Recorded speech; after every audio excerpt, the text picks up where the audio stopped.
Castle does. Bringing the Subnautica. Bringing it. Bringing it. Bringing it. Deleting that thing over there because that didn't belong there. Those models are only supposed to appear in another biome, like really huge biome. That other biome that I was working on a long time ago, that's like really far out from the center of the world. Alright, so I find myself coming back to this again. Now I'm starting to get mad at myself because I'm spending too much time with this. But with playing around with the models and looking at this, I decided that I wanted to make one more rock prop, just one more, and then one more slight experiment um, with doing like a fishbone or something like that. And at this point in time, I'm still kind of thinking about how to contribute with gameplay and everything like that. But that stuff doesn't exist yet. It's not set up yet. I'm still sort of waiting and kind of keeping myself busy.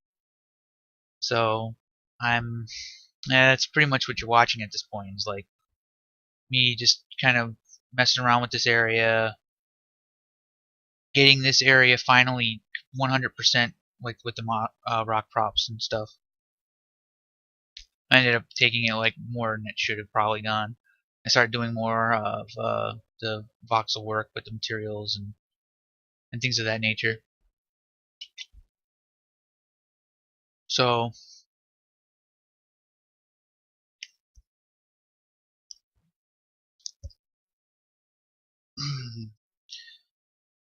this is right before I think things start getting pretty intense.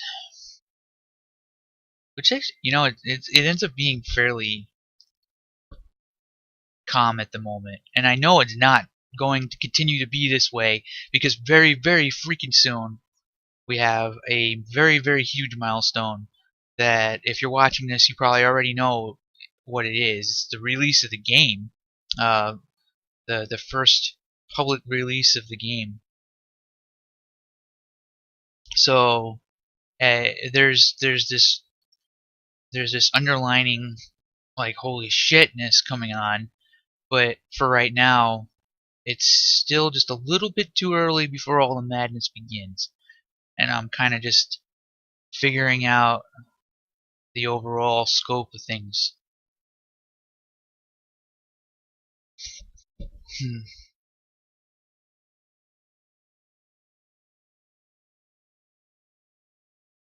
Deleted that one. I ended up with a few of those. They don't belong in this area. I'll have to keep going through and finding more of them. I'm going to be revisiting this area one more time in uh, next week. Actually, I'm gonna be revisiting the entire playable space. Currently, right now, not during the recording of this, but right now, I have everything at my disposal to rework all of the gameplay within the entire playable space for the game.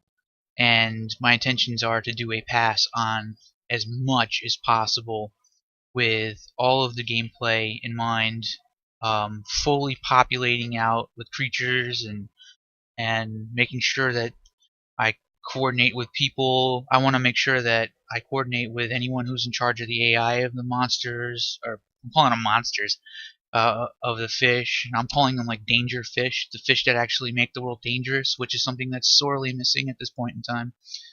Um, Adding that sort of level of interactivity that is missing, and we're gonna I want to spearhead the hell out of that. So right now this is 1 week before the milestone. So as of the recording of this, I have one solid week left of what's probably going to be a lot of crunching. And the crunching didn't really start. I mean, no matter what, you're always going to end up with some kind of crunching, but the crunching didn't really start for me until the middle of last week. There's just a lot of stuff that needs to get done, and I didn't really have the power to do it. But then some important meetings went through. I finished up on my random bug fixing and things of that nature. And yeah, at this point, I'm almost kind of feeling a little bit like, come on, just move forward, video. Here comes some grass models. I like those grass models. They're reeds. Oh, what happened here? Okay. Oh, okay. So, all right. Here comes the beginnings of it. One of the things that I ended up discussing was the placement of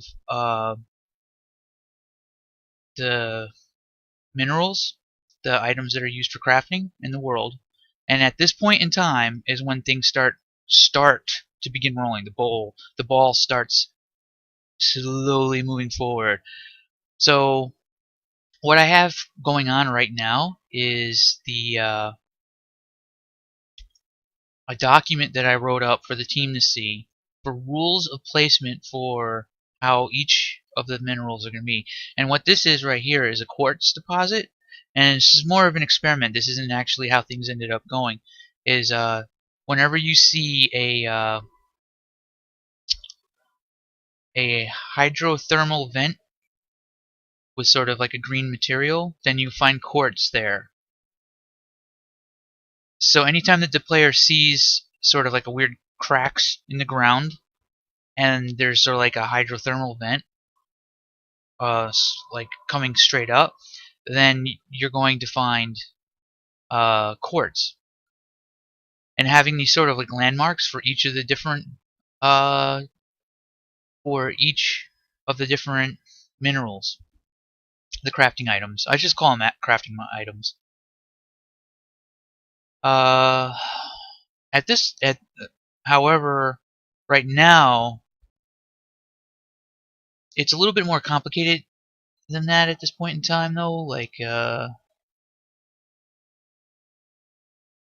see, now it's harder to talk about this part because it's still kind of up in the air. Having rules for where you place these items is good, but trying to figure out what's the best, you know? Will the player recognize that quartz will always go next to a hydrothermal vein? Will I be able to even put a hydrothermal vein for every bit of quartz? Actually, don't know, because do we want hydrothermal veins everywhere? Really, all that is a vent, not vein. Is just magma heated water, kind of going up, and it's just warm. It's not dangerous or anything like that. So here, these boxes right here represent spawn points for quartz. However, this is going in the direction of manual placement of items, which gives up other things, which comes at a cost. That cost is flexibility. What if we want to have something else spawn in this level? Are we then going to have the designers manually place new items in each one of these biomes? Or can we be a little bit more vague with our placement of items and then we have a spawning system that pulls more generic entity slots into place? That would allow us to have random chances of a new item that's a crafting material very easily spawn in safe shallows. So like down the project we add 20 new crafting recipes. The designers don't have to do a thing. All of it happens programmatically using a random spawning system. But if we go in the direction of having hydrothermal vents and exact placement, we kind of give up that flexibility. So is it art? And this is where art meets gameplay in a very specific way. The hydrothermal vents are good for gameplay because the player always knows, and always knows what's going to be there when he looks at that particular landmark, right? But what if we want to create a whole bunch of things easily, a whole bunch of content for the player to be able to craft? So you see how that goes? So we're leaning a little bit more in that and the direction of the extra flexibility right now, and that's that, I think, ends up being the winning goal. Well, anyway, thank you for watching.